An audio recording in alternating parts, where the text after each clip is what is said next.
The story begins with a man named Kanata, as he is suddenly stabbed by his stalker.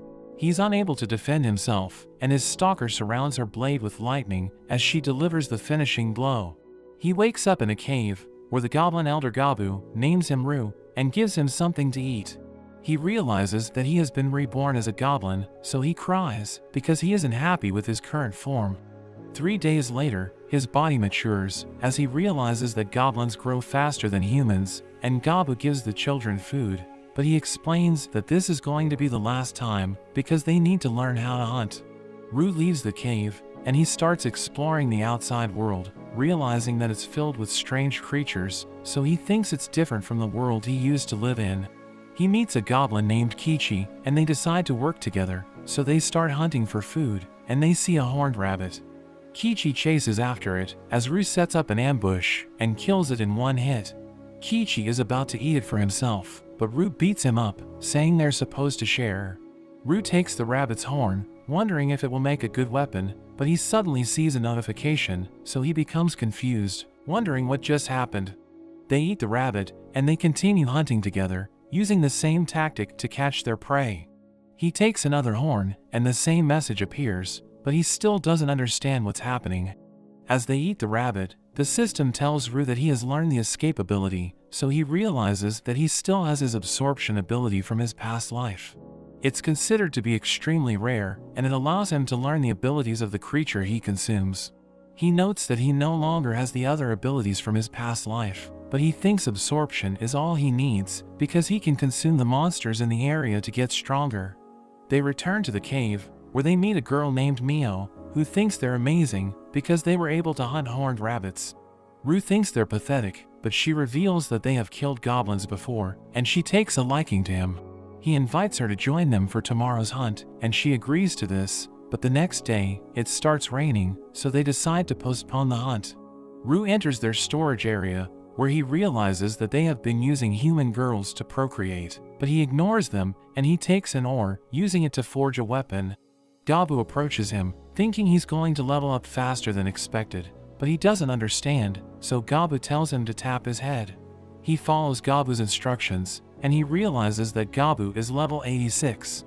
He reveals that when goblins reach level 100, they evolve into hobgoblins, but few are capable of achieving this because they age faster than humans, so they end up dying before they reach that level. The next day, Ru's party goes on a hunt, and they're able to defeat monsters with their excellent teamwork. They start eating a snake, and Ru learns its abilities, thinking they're going to be useful. Kichi finds it delicious, and he wonders if they can eat the head, but Ru explains that it's poisonous, so they're going to die if they eat it. They continue hunting for days, and they eventually reach a cave, but a swarm of bats attack them. So Kichi uses his shield to defend, as Ru uses his Evil Eye skill, stunning the bats in an instant, and he uses this opportunity to slaughter them. Ru's party eats the bats, and he obtains a new set of abilities, but we see a group of hungry goblins watching them. One evening, we see the group surrounding him as he sleeps, but his search ability activates, allowing him to sense the danger. So he beats them up, but he accidentally stabs one of them, and he collapses because Ru's weapon is laced with poison. He explains that it was an accident, saying he still can't control his abilities, so they become frightened, and Mio realizes they tried to kill Ru, so she strangles one of them. We see an orc walking in the woods when Ru's party attacks him. Mio throws a stone, and it ends up breaking his finger as Kichi crushes his leg, causing him to fall. Ru finishes him off, and they eat his body, as Ru obtains new abilities, but he knows that his companions have had their fill, so he suggests bringing food to the other goblins. They decide to follow his plan, and everyone thanks him for the food, as they start eating up, but Ru wonders why he's doing this, because he used to be a selfish person. That evening, we see everyone sleeping in the cave, when the system suddenly disturbs Ru, asking him if he wants to evolve. But he doesn't bother reading it, because he just wants to go back to sleep, so he selects yes, and doesn't think much of it. The next day, he notices that his body has changed, and he checks his reflection, realizing that he almost looks identical to his past self. We see that Kichi has also transformed, so he becomes surprised, and Mio thinks they look amazing. Gabu can't believe they've ranked up, because they're only 2 weeks old, but Kichi wants to test his strength, so he tells Ru to fight him. Rue accepts his challenge, and they start fighting in the woods. Kichi manages to land a hit, and he's about to end the fight, but Rue counters, knocking him down. He admits defeat, saying Rue is too strong for him, but Rue tells him he's stronger, saying he was only able to win because of his speed. They suddenly hear a wolf, thinking they're in trouble, so Rue tells Mio to prepare the crossbow they made. We see a wolf pack running in the field, eating the monsters they encounter, as Rue's group observes them, thinking it's time to test their new powers.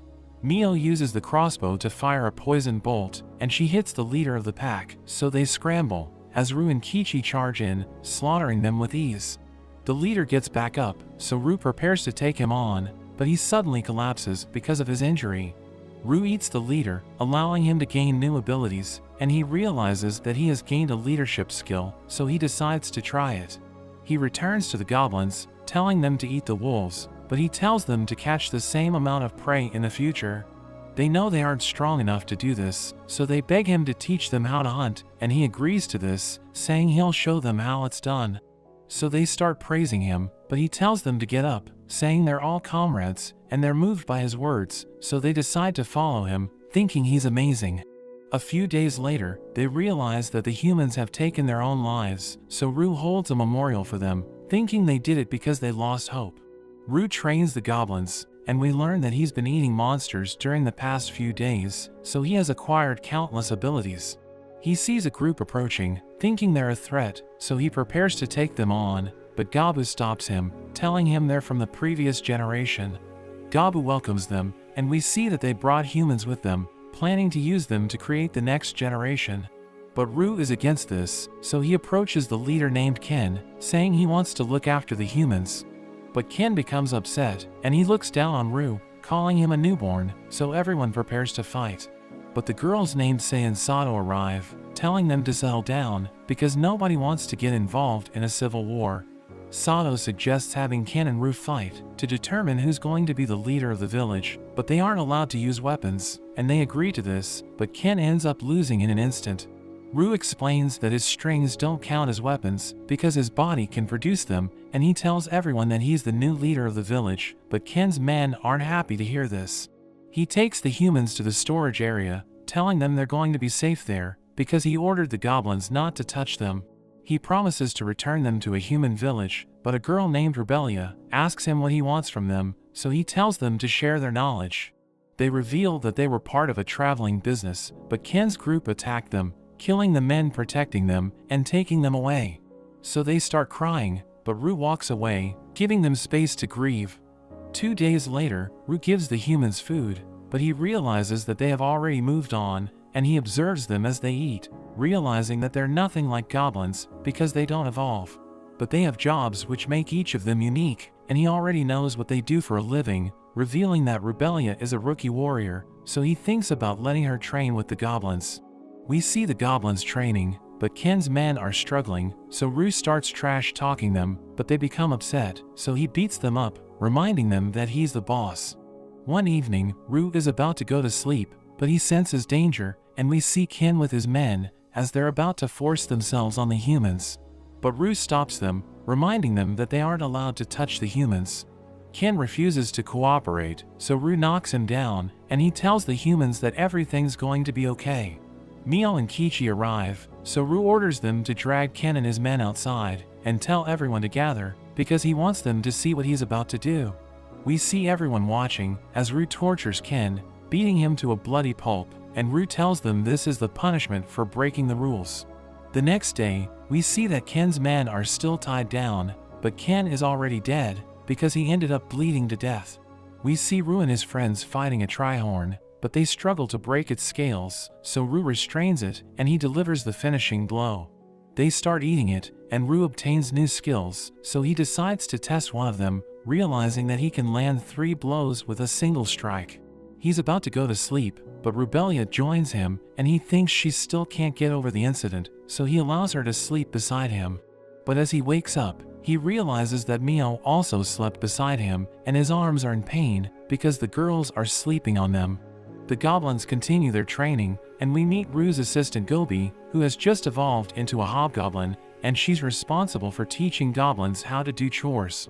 Mio is the captain of the ranged unit, and Kichi is looking after the armored fighters, while Sato is in charge of the light armored unit, but Sei is the only mage in the village, so she doesn't have anyone in her unit. Ru decides to leave the training to them, and he heads deeper into the woods, where he sees another Trihorn. He tries his spell on it, killing it in an instant, and he becomes confident in his abilities, so he wanders off alone.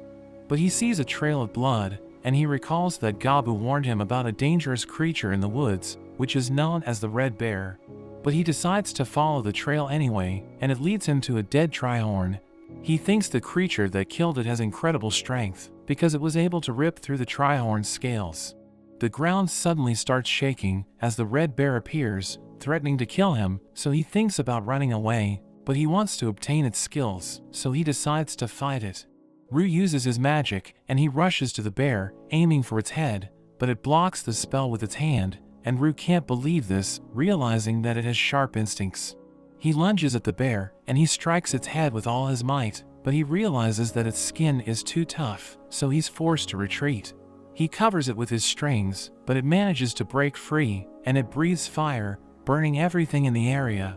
But he suddenly disappears, so it starts looking for him, and we see him hiding behind a tree, using a spell to heal his wounds, as he notes that he needs to put everything on the line to defeat the bear.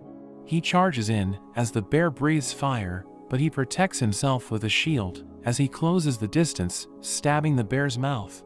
But it attacks him, sending him crashing against a tree, and he notes that he's severely injured. But he knows that the bear won't be able to breathe fire again, because his sword is stuck in its mouth. He knows that he's on the verge of death, thinking it's all over for him if he gets hit again, but he charges in, risking his life to land a decisive blow, but the bear attacks him, cutting off his arm. Ru manages to defeat the bear, but he's mortally wounded, and he eats its hand, allowing him to acquire its incredible strength. But he collapses because of his injuries, and at that moment, he receives a message from the system, telling him that he has reached the max level, so it asks him if he wants to evolve into an ogre. He chooses yes, so he regains consciousness, and he eats the bear's head, allowing him to learn more of its skills, but he notes that his knife has become smaller, realizing it's because he turned into an ogre. Ru returns to the village, but the goblins don't recognize him, seeing him as a threat. But he tells everyone he has returned, and Mio realizes who he is, so she kicks him, asking him where he's been, but she ends up hurting herself. She explains that she was worried about him, asking him what happened to his arm. So he tells everyone what happened, and they can't believe it, because they thought the red bear was the apex predator in the woods. So they think he's amazing, and they start asking him questions, but he's just glad that he was able to make it back alive. Mio and Rebellious start following him around, and the other girls are shocked when they see him, but eventually realize who he is. One of the girls named Emery checks his weapon, seeing how worn out it is, so she mentions she made a new knife using spirit stone, so Ru is happy about this, but Mio and Rebellia get jealous. He talks to the twins, and he's amazed at how adaptable they are, thinking they will make good wives, but Rebellia hits him for this. He checks on Spinel the alchemist next, realizing she made poison. She feels bad, but explains it was for self-defense, before she realized they could trust him, and Ru tells her not to worry about it, but he suddenly feels an intense killing intent. After that, we see that Ru can no longer take part in training the others, because the other goblins are critically injured by just a light punch, and Kichi's armor is almost destroyed. Kichi is demoralized after this, and goes out to train himself. We see Sato and Mio getting along, while Gobi spends her time mining for spirit stones. Ru hangs out with Sei, and he's glad he ate a slime, so he can still kind of use his arm. The next day, Gobi suddenly comes rushing to him with an injured spirit, so he quickly heals it. The spirit wakes up and introduces itself as Latana, thanking them for helping her. She explains she was attacked by humans, and Ru thinks it must have been for the gem on her head, which is said to be worth 1 billion gold. Latana begs for their help in getting rid of the humans, explaining how her master was a legendary magician and how she was created to watch over his secret treasure room, which contains all kinds of legendary items. Latana explains how her master hates humans, so he would rather give them all the items instead of letting the humans get them. Gobi wonders what they should do, so he decides to check it out. Rebellious seems to be concerned, but Ru says he has no plans to just kill the humans, and promises to try and persuade them. He goes with Gobi to a mining hole, and it seems to lead straight into the treasure room. He tells Gobi to hide, and he goes to find the adventurers himself. They are surprised to see an ogre, and he's suddenly attacked by an assassin, but he's able to stop it. He warns them they're trespassing, telling them to leave, but they refuse and charge at him. But he finds their attacks too simple, thinking they rely too much on levels and their job advancements. He is suddenly hit by a lightning spell, but the adventurers are shocked when they see it had no effect, and Rue starts to get pissed off, so he ends up eating all of them. He's able to learn all of their jobs, and he even finds a magic item bag, as well as a concealment ring. He suddenly eats them, and he gains the dimensional item box ability. After that, Latana takes them to her master Velvet, thanking them for their help, but she fades away, leaving her gem behind, and Rue eats it, gaining the golden rule ability. Thanks to his new item box ability, they're able to grab all of the treasure, but Rue feels bad about leaving the body, so he decides to cremate it, and it suddenly drops a glove. He tries it on, but it suddenly attaches onto him as he recognizes it as a legendary item, and he gains even more abilities. The others are amazed to see it, and it seems to feel as natural as his own hand. After that, he checks out all of the items they gathered, and everything is ridiculously strong.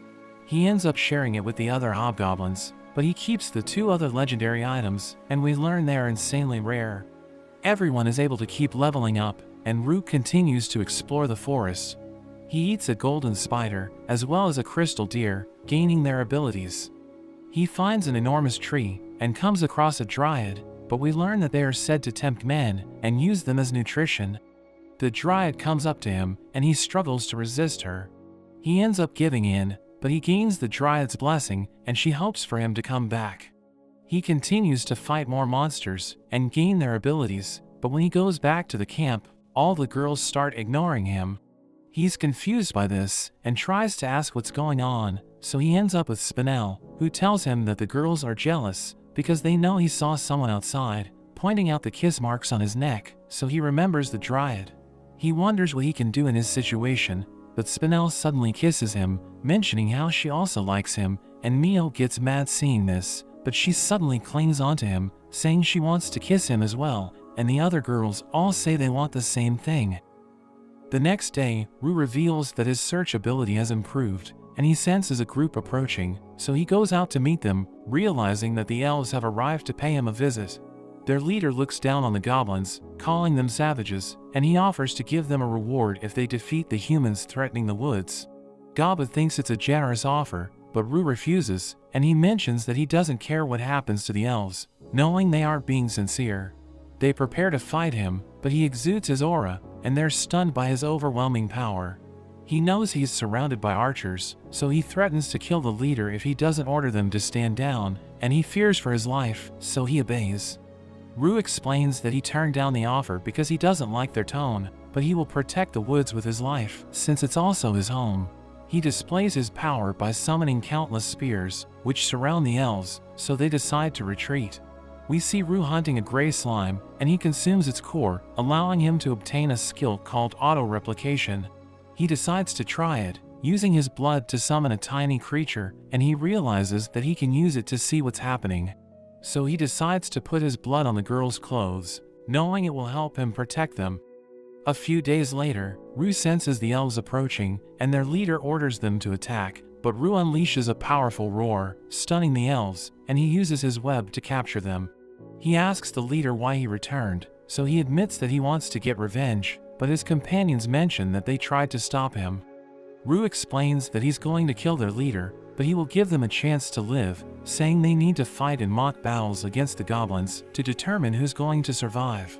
Moments later, we learn that 6 of them have been defeated, so he eats them, allowing him to obtain their skills. He tells the remaining elves that they're going to be kept as prisoners, and Gabu is excited, because most of them are women, so he wants to get lucky with them, but Rue tells him not to touch them. The leader starts begging for his life, but Rue executes him, and he ends up getting eaten. Kichi defeats a bear, and he reaches the max level, allowing him to evolve.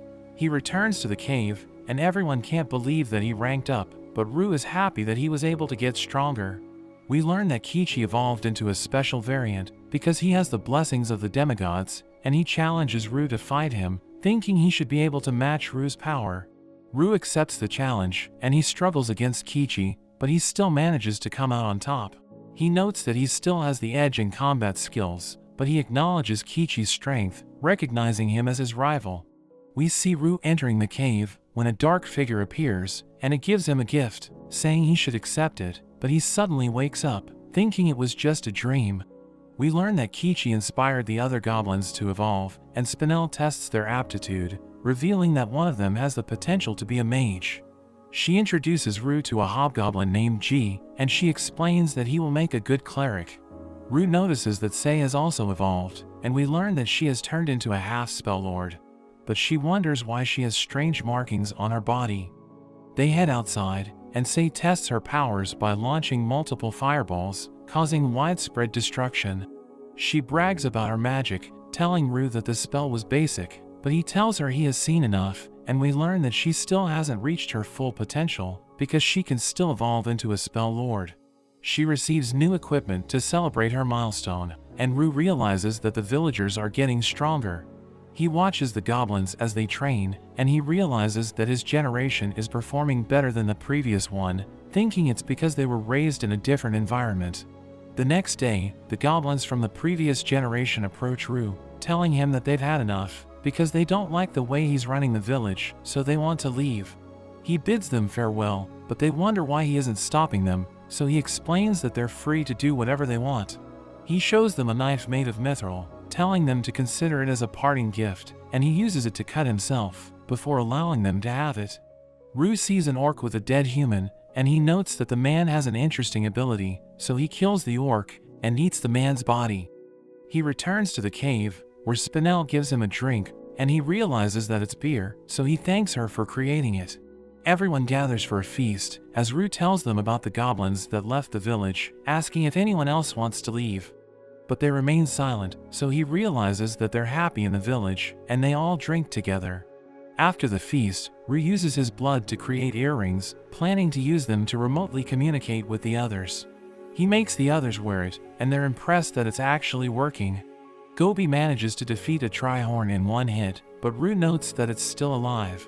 So he decides to use the ability he obtained from the human, which is known as the Monster Tamer, and the Trihorn gets back up, recognizing the goblins as its master.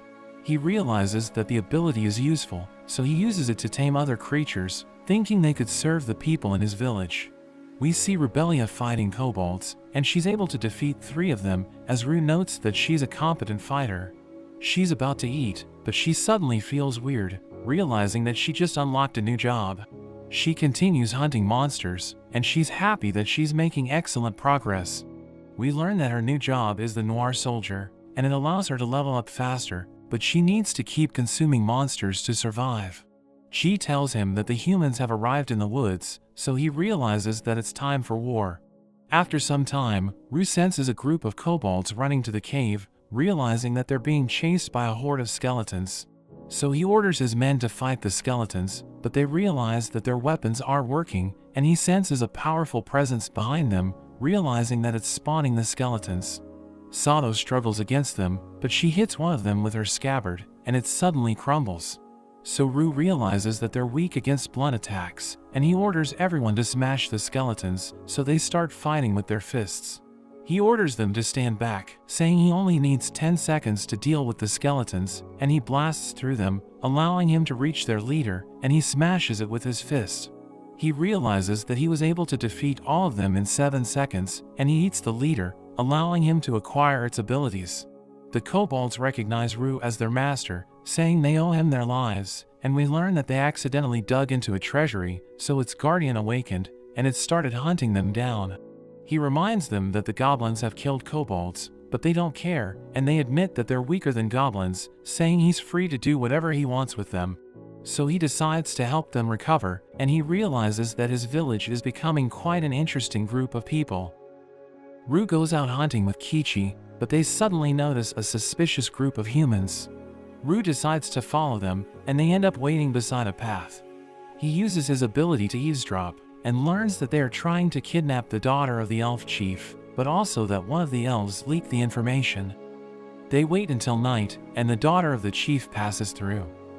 The humans attack, killing the other elves, and they're about to capture the girl, but Rue reveals himself, and he easily deals with the men. He interrogates one of them, and learns that the humans plan on attacking them in around 20 days. The girl eventually wakes up, but she's shocked seeing Rue, and she wonders if he's trying to take advantage of her. He eventually calms her down, and she wonders why he didn't save her guards. She calls him mean, but Rue pushes her back, mentioning how they aren't involved in the issues between the humans and elves, and that there's a traitor among the elves. She cries hearing this, so Rue tells her to rest for the night, while Gabu is interested in her. The next day, Rue prepares to escort her back, and he asks about her wings, so she tells him it's because she's a high elf. They reach the elf village, and Rue detects a number of archers targeting him, all with mithril arrows. But the girl tells them to stand down, calling them her saviors. They meet with the chief, and Rue mentions he didn't save his daughter out of kindness, so the chief prepares a reward. Rue thinks it will be a good indication of how much he values his daughter, and the chief presents him with an ancient level item. Rue is happy about this, so he offers up information on the humans' movements, and they end up making a deal, and the chief gives them even more rare items. But the chief suddenly asks about his elite unit, wondering if Rue has seen them, but he pretends not to know anything. As they leave, the chief even gives them a gift of alcohol and medicines, causing Rue to promise to help them if they are ever in trouble. The next morning, Rue goes to wake Mio, but finds she has evolved into a Dhampir variant. Thanks to her blessing from the god of ice, she can now control large amounts of ice, and her eyes also have a bewitching effect that can make enemies attack each other. Gobi has also evolved into a half-earth lord, and she has the ability to manipulate terrain, as well as detecting ores and increase strength, while Sato has become a half-blood lord, who can manipulate blood and use it as a weapon. With the war approaching, Rue decides to make use of everyone that he can. He gives his communication device to the kobolds, but the elves refuse, since it's taboo for them to decorate their ears, so he spends the night convincing them. After that, he starts getting them all to start training, and he uses a new skill to summon a skeleton, but is surprised when it's black and comes with armor, because they're rarer than normal.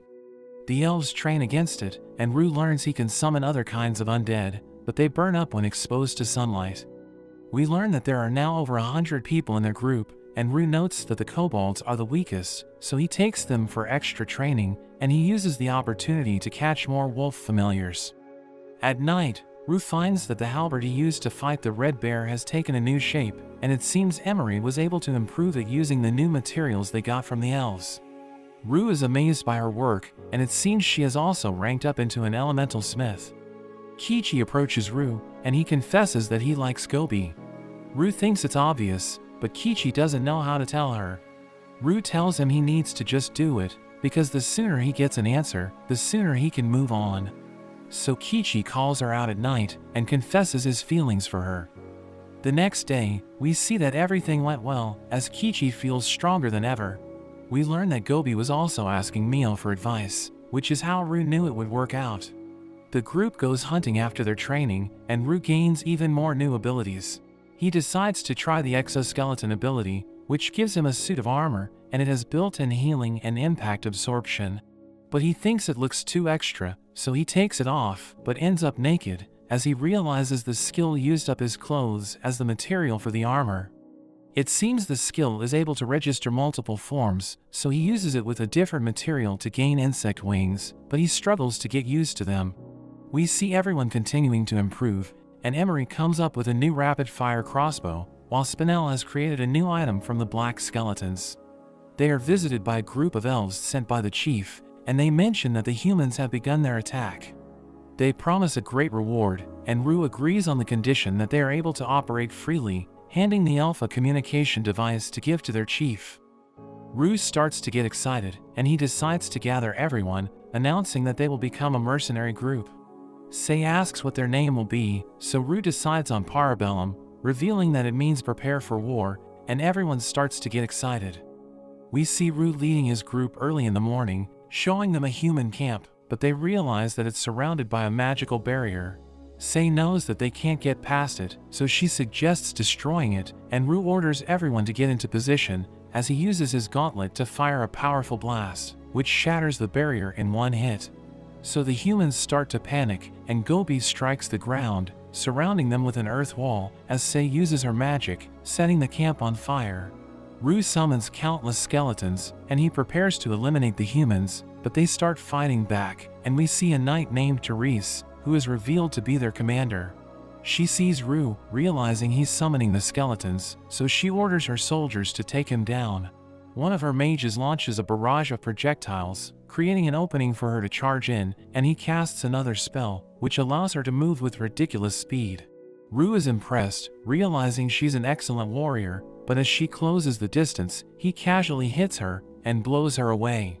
He recognizes her talent, saying he wants her to join his group, but she refuses, telling him he will never take her alive. He orders his friends to capture the talented humans, saying they can kill the useless ones, so Mio uses her evil eye, which allows her to control the soldiers, and they start killing each other.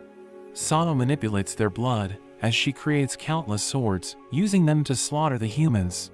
Therese's men are defeated, but she still fights on, stabbing Rue with everything she has, but she still can't pierce through his skin.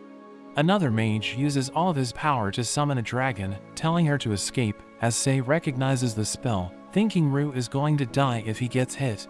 Therese is ready to sacrifice herself, wanting to take Rue with her, but he pushes her away, saying he doesn't want her to die, so he creates a magical shield, which neutralizes the dragon.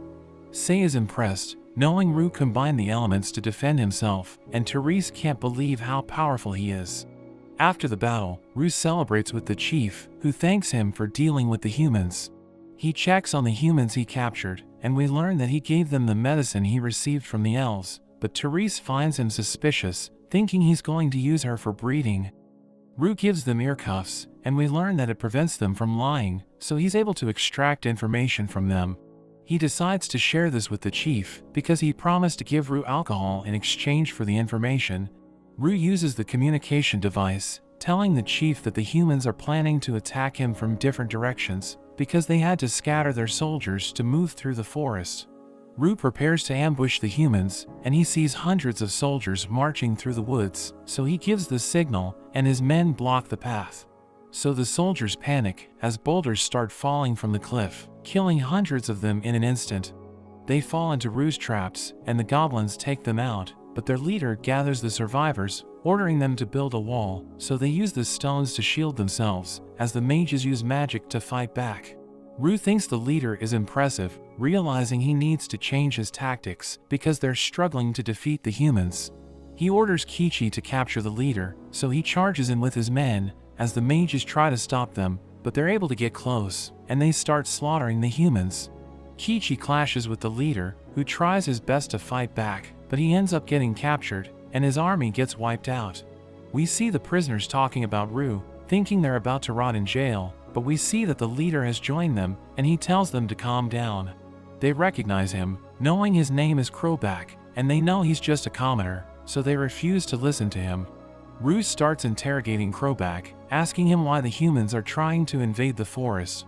So he reveals that the princess of their kingdom is suffering from an incurable disease, and they're trying to look for the secret medicine of the elves, thinking it could heal the princess. But Rue thinks the humans are greedy, knowing they just want to heal her because she's engaged to an emperor. We cut to Gobi, as she discovers a hot spring, so Rue builds a bath for everyone, and they take the time to relax.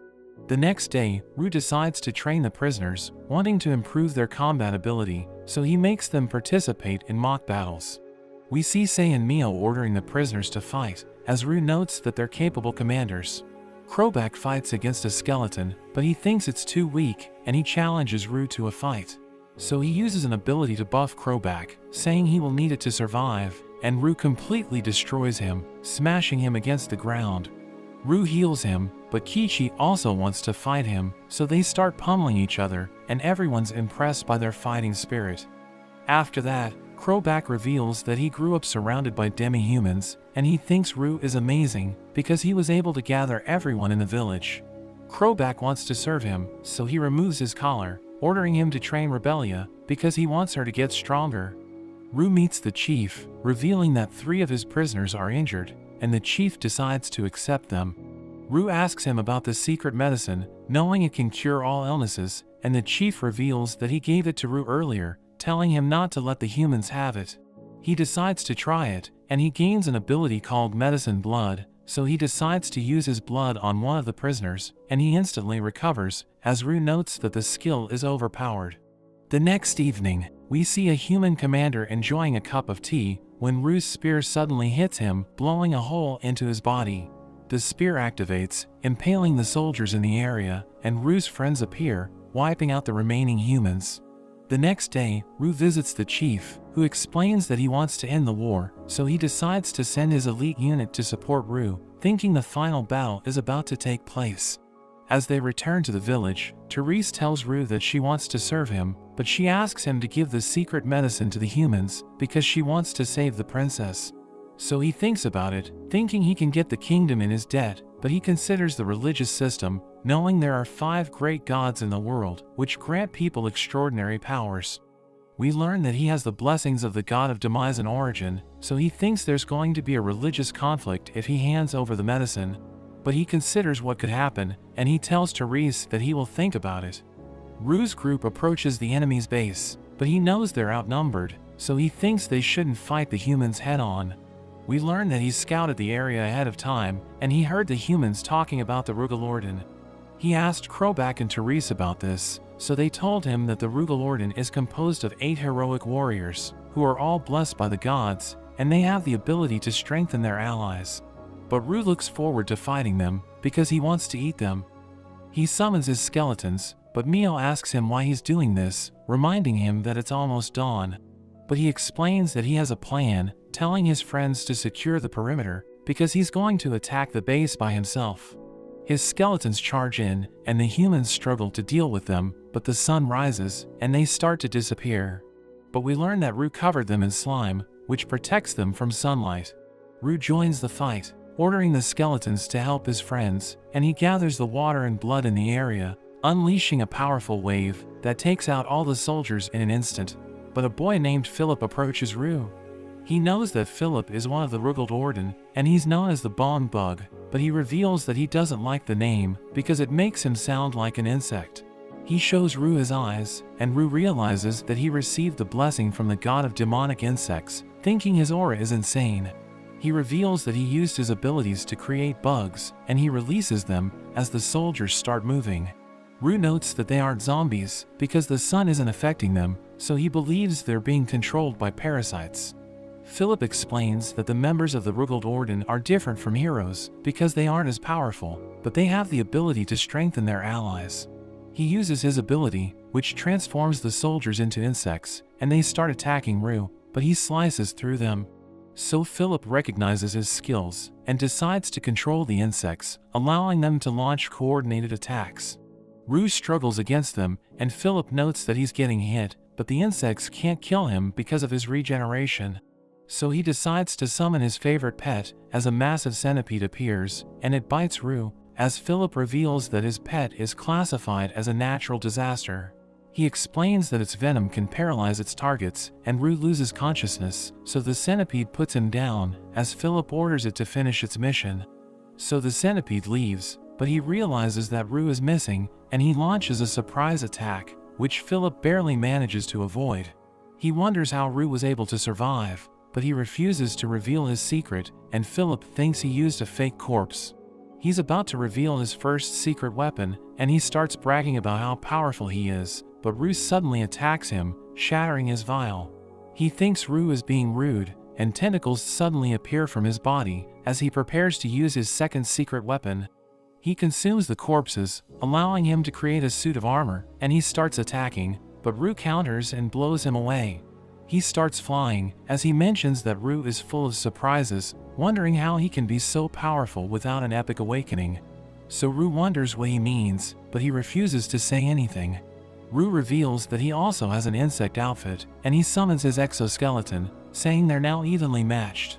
He starts flying, as Philip tries to stop him, but he manages to close the distance, and he lands a devastating blow, which sends Philip crashing to the ground. We see that his friends have defeated the enemy soldiers, but Mio gets a bad feeling and she flies off.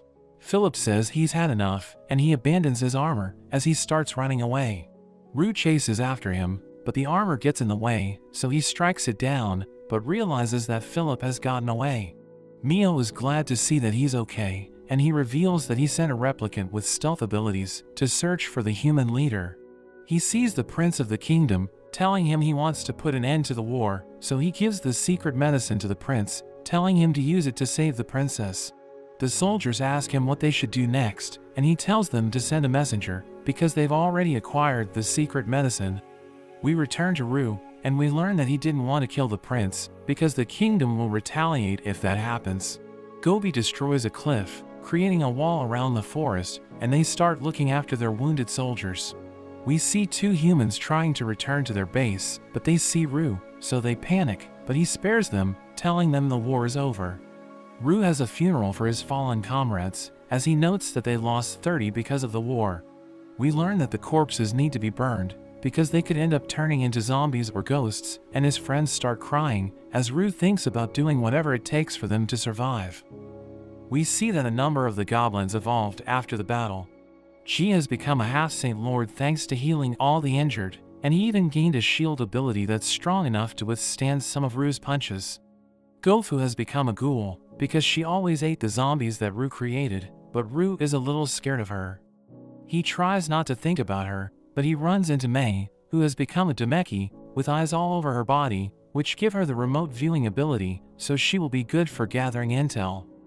Rue checks on the kobolds, and he sees that their leader has also evolved.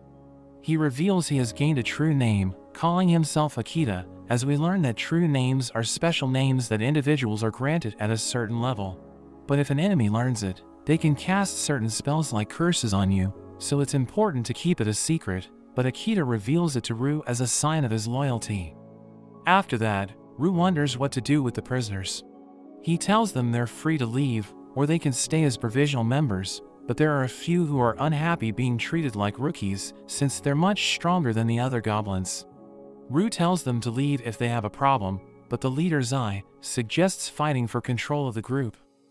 Rue decides to humor them, so he tells them to attack him together. They activate their orb weapons, as we learn that they give their users a boost in power, but Rue still easily blows them away. Chi heals their wounds, but Rue suddenly gets hit by a sneak attack, and he gets sent flying. The Gorilla Man calls himself the boss, but Rue suddenly punches him back, and completely destroys him. Rue looks for the half-Dampier, but sees him flirting with Mio, so he gives him an extra special beating. Mio ends up stopping him, and he gives the man some of his blood to heal him.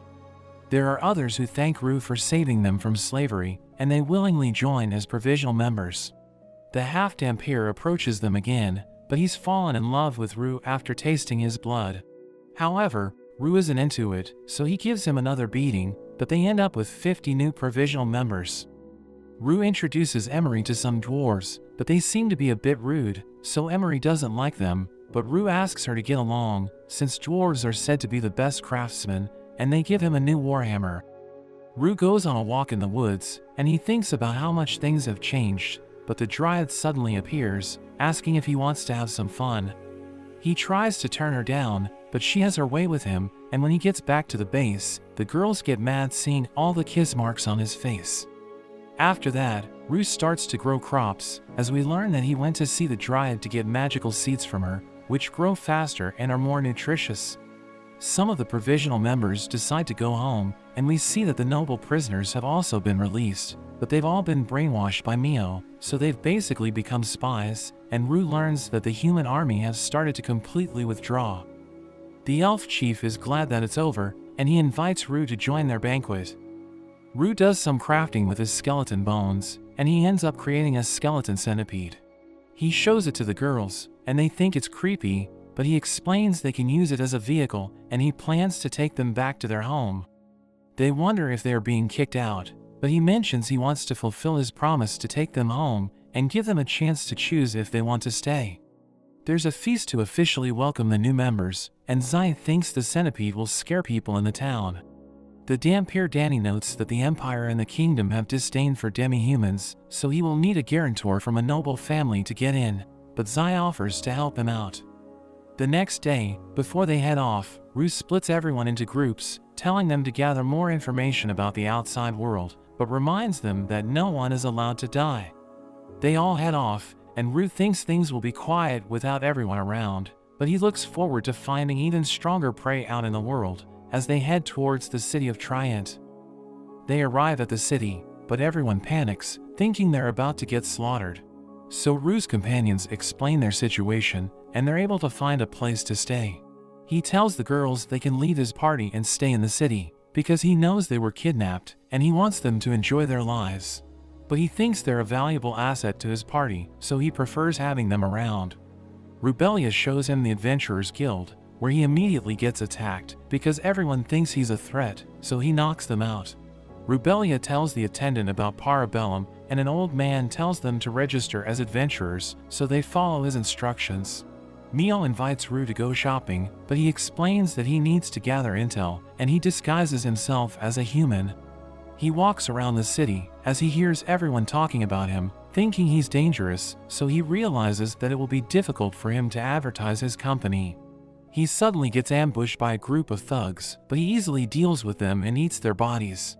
He realizes that they're wearing rings with the same design, so he thinks they're working for a criminal organization. He hears a boy arguing with a group of men because he just paid their ransom, but they won't release their hostage. So he threatens to kill them, but they take him down, and he's about to be stabbed, but Rue knocks them out, and he infects them with one of his replicants. The boy thinks he should have killed them, but he explains that he has a plan, and he gives him a business card, telling him to contact Parabellum if he needs help, as Rue reveals his true form. That evening, the boy visits Rue, saying he's trying to rescue a princess who has been kidnapped, and Rue reveals that he knows where to find her. We see the thugs in their hideout, but Rue eliminates them, and he leads the boy to the princess, as he examines a document, realizing that the whole thing was planned out. He advises the boy not to tell anyone what happened, but he refuses, so Danny uses his hypnosis, forcing him to obey.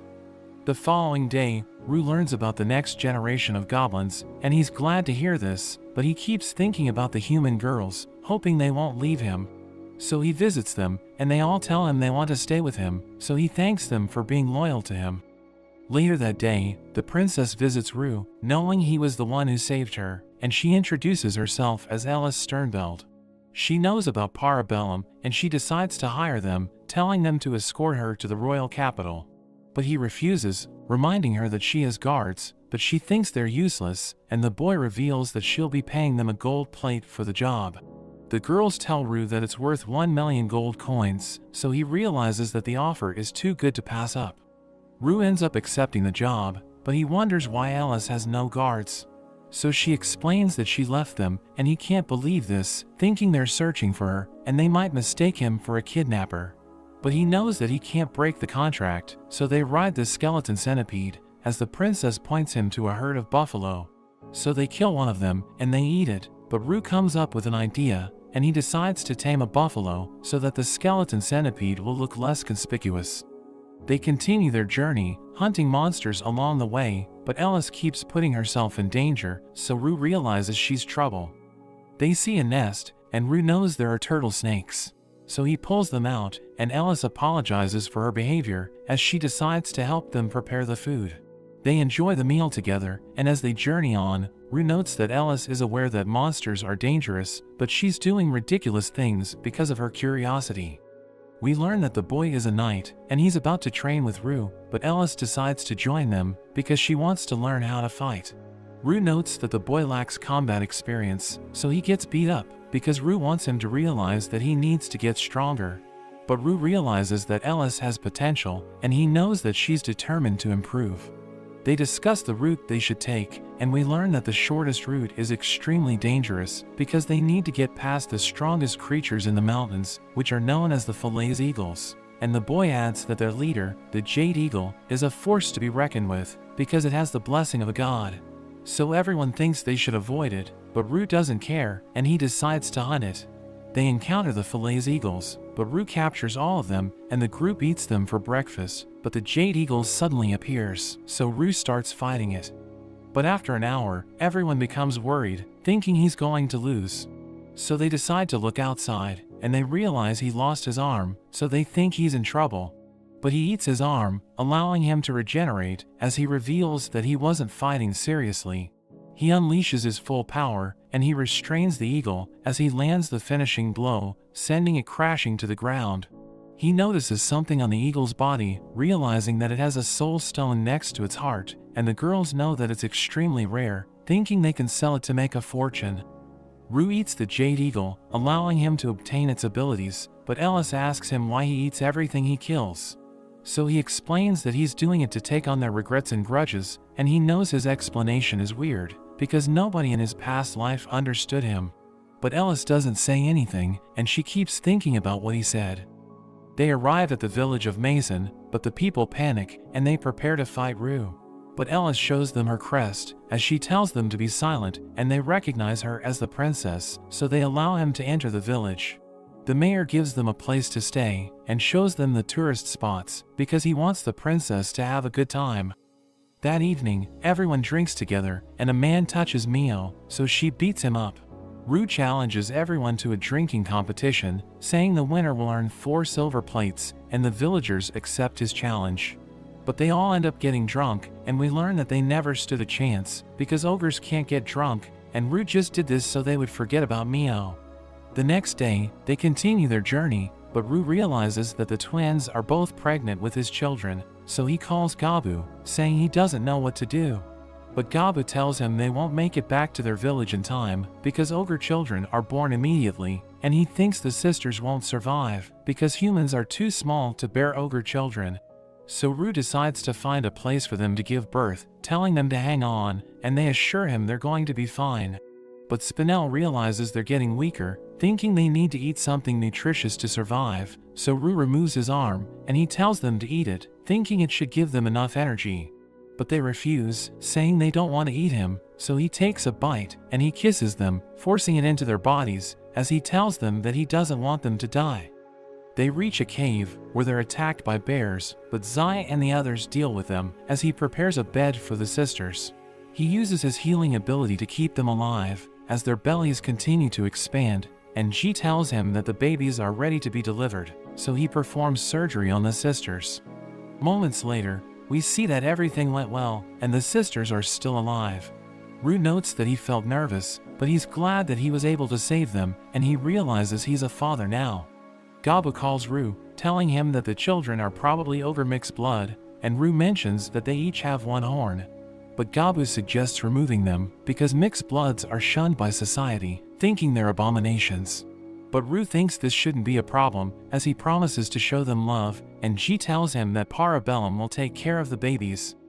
We see that they're both born as lords, and they each have an orb attached to them.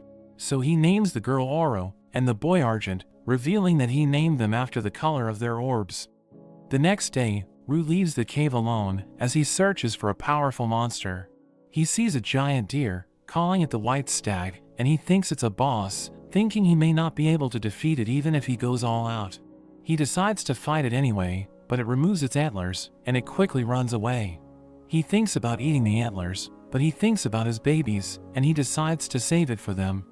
He continues walking around, and he sees a group of adventurers as they fight against a group of monsters. Rue sees the leader, calling him Baylor, and the adventurers are able to defeat his minions.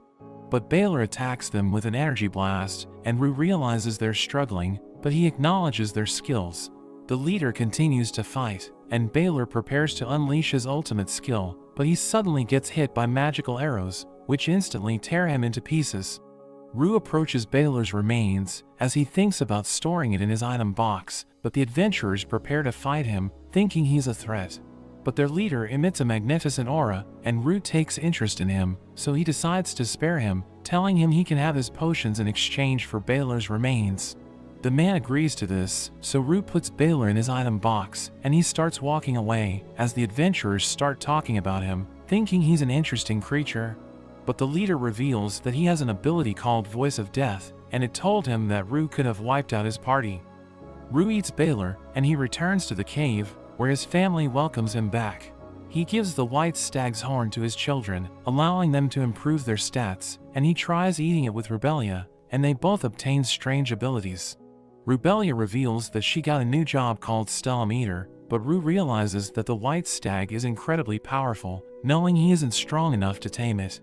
Rue goes to sleep, and the system informs him that his level is maxed out, asking him if he wants to evolve into an Apostle Lord.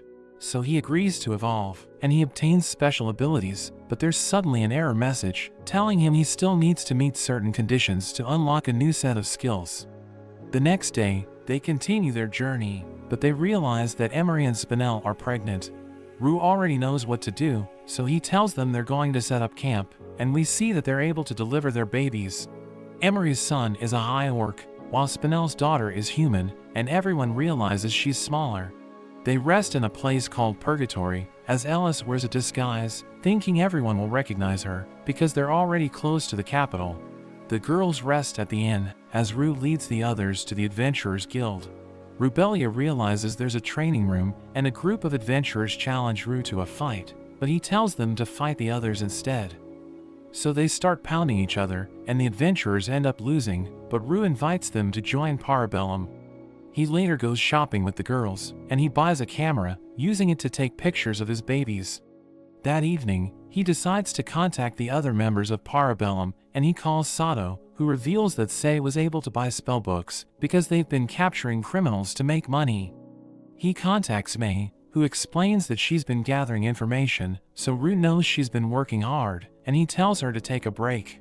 He thinks about calling Kichi, but he suddenly gets a vision where he gets sliced in half, so he freaks out, wondering what he just saw.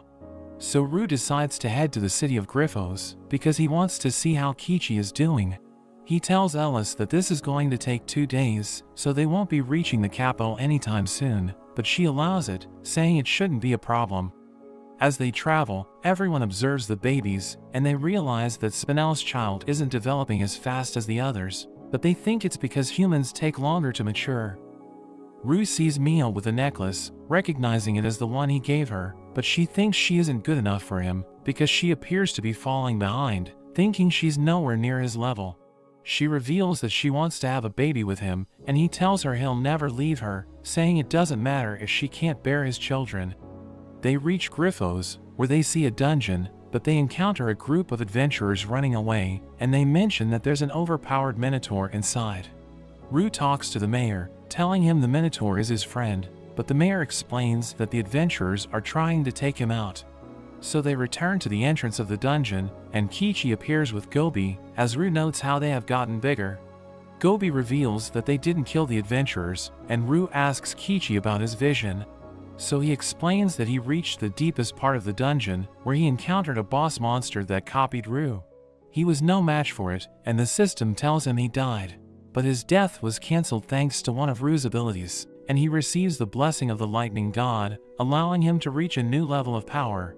He slices the monster in half, and Rue realizes this is the vision he saw, as Kichi reveals that he's now a minotaur, and Gobi is an earth lord. He wants to test his skills, so he challenges Rue to a fight. So they head to the arena, as Ellis wonders why they're fighting, so Mio explains that they're rivals. Kichi explains that he wants to win, because he wants to be considered as Rue's equal, knowing he has never won against him. They start fighting, as their weapons clash, but Rue falls back and realizes that Kichi is stronger than him.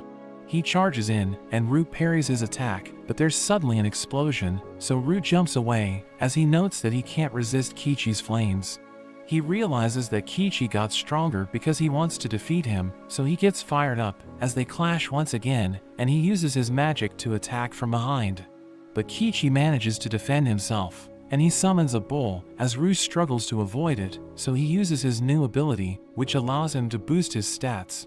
He throws Kichi away, and he starts attacking with ridiculous speed, as Kichi struggles to defend himself. But he unleashes a burst of flames, so Rue becomes confused, and Kichi lunges at him. So he tries to use his magic to stop him, but Kichi blocks it with his shield, and he attacks Rue with everything he has, causing a powerful shockwave, which threatens everyone in the arena. But he suddenly realizes that he forgot to hold back, realizing he could have hurt his friends.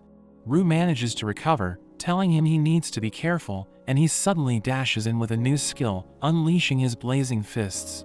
Kichi tries to block it, but his shield ends up breaking, and Rue lands the finishing blow, as he recalls how they used to hunt together when they were still goblins, realizing that they have both come a long way. After the fight, Kichi and Gobi head home, and the group makes it to the royal capital. Iris takes them to her palace, and she tells them to stay there as she prepares their reward. They have a feast for dinner, but they have trouble sleeping, since they aren't used to having such nice rooms. The next day, Iris gives Rue his payment, and a card that gives him free access to the capital. Rue wonders if she should really be giving it to him, but she plans on requesting his services again, so she wants him to be able to return freely. He leaves some of his replicants in the city, and the group begins to head back. The trip goes smoothly, but we see Mio is depressed, thinking about how strong Kichi has gotten, so she worries about falling behind. But Rue reminds her he will never abandon her, and he promises to help her train. They take a break from their trip, and Rue summons a bunch of giants to help her train. She decides to give it everything she has, and she ends up defeating over 50 of them, but she notes that it wasn't enough. Rue tells her she did well, but she suddenly passes out. He takes her back to the others, and they all have dinner together. At night, we see that Mio has fulfilled the requirements to evolve, and we see she has become a vampire lord, but Rue is just glad she's happy again. They make it back to the forest, but when they get back to the cave, they see that it's completely different. The others welcome them back, and they mention they made a few renovations. Gobi shows them the new farm, and it seems that even the Dryad has moved in, helping out with planting the seeds. There's also a ranch for all the animals, but G suddenly comes running, saying that Gabu is dying. So Rue visits him, and it seems he doesn't have much time left. Rue introduces his children to him, and Gabu is happy to finally see them. Rue mentions how he's now an apostle lord, and Gabu can't believe he was the baby he once held, and he's glad he was a part of something so special, but he ruins the moment as he passes away. They have a funeral for him, and we learn he was around 20 years old. Rue doesn't know how long they lived for, but thinks it doesn't matter, as long as he's spending it with everyone he cares about.